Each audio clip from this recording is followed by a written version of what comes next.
Direct News TV. Russian advance stalls in Ukraine's Bakhmut, think tank says. Kyiv, Ukraine. Russia's advance seems to have stalled in Moscow's campaign to capture the eastern Ukrainian city of Bakhmut, a leading think tank said in an assessment of the longest ground battle of the war. The Washington-based Institute for the Study of War said there were no confirmed advances by Russian forces in Bakhmut.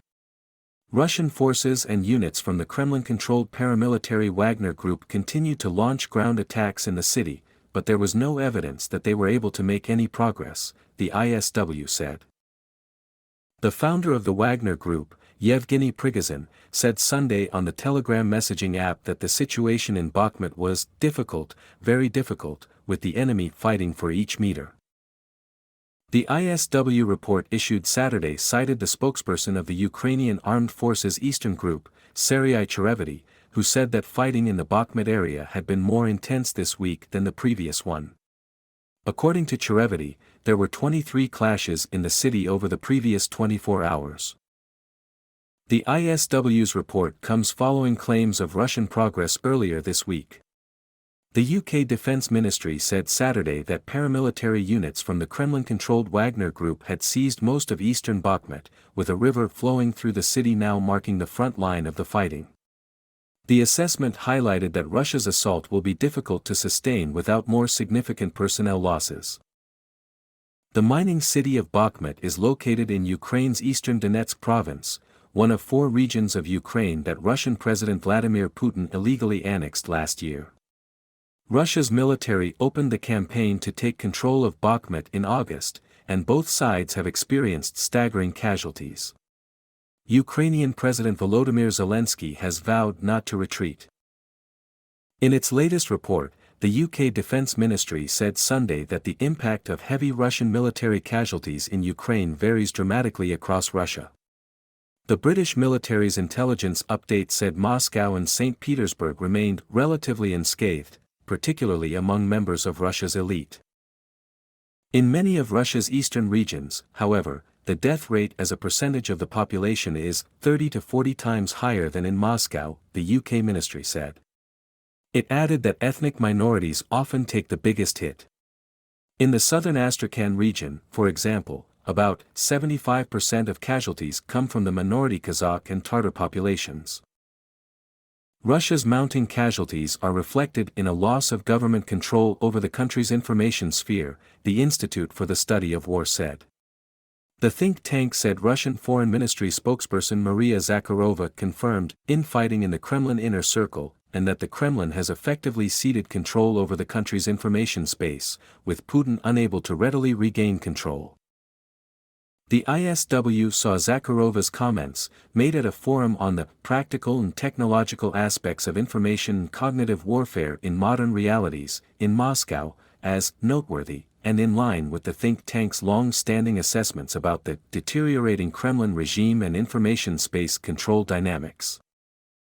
In a separate statement, Zakharova said Sunday that the next round of talks regarding extending the Black Sea grain deal would take place Monday in Geneva. A Russian delegation is expected to meet with top UN officials. The deal currently is set to expire on March 18.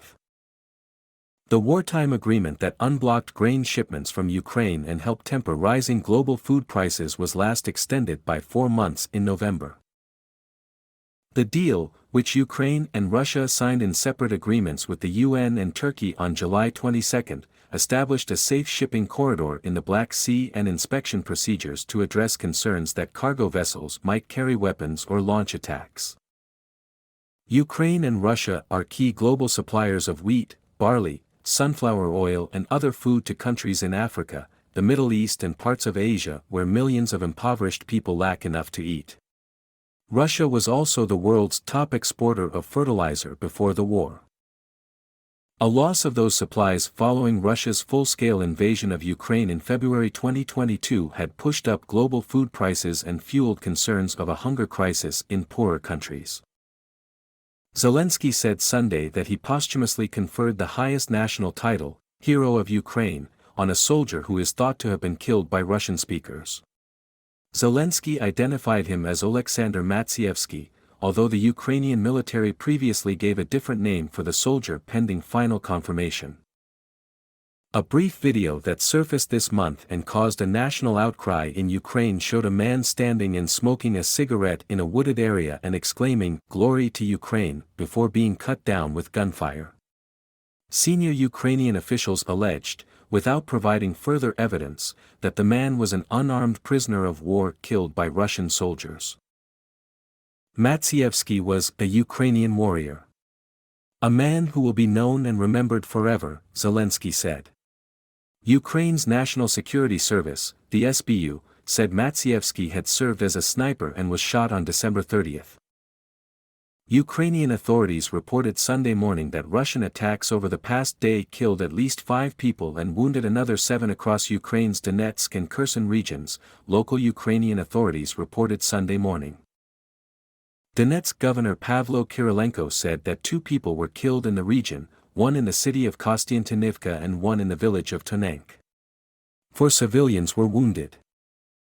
Also in the Donetsk province, Sloviansk Mayor Vadim Lyaik said the power grid and railway lines were damaged by Russian shelling on Sunday, but didn't report any casualties. Local officials in the southern Kherson province confirmed that Russian forces fired 29 times on Ukrainian-controlled territory in the region on Saturday, with residential areas of the regional capital, Kherson, coming under fire 3 times. 3 people died in the province and a further 3 were wounded. A woman was wounded in Russian shelling in the village of Bilazurka on Sunday, just outside Kherson. In Kharkiv province, 3 districts came under fire, but no civilian casualties were reported. The governor of the Mykolaiv region, Vitaly Kim, said the town of Ochakiv at the mouth of the Dnieper River came under artillery fire early Sunday. Cars were set ablaze and private houses and high-rise buildings sustained damage. No casualties were reported. My name is Kingsley. Please like, share, subscribe and hit that notification bell so you can be the first to be notified whenever we post. You won't regret it.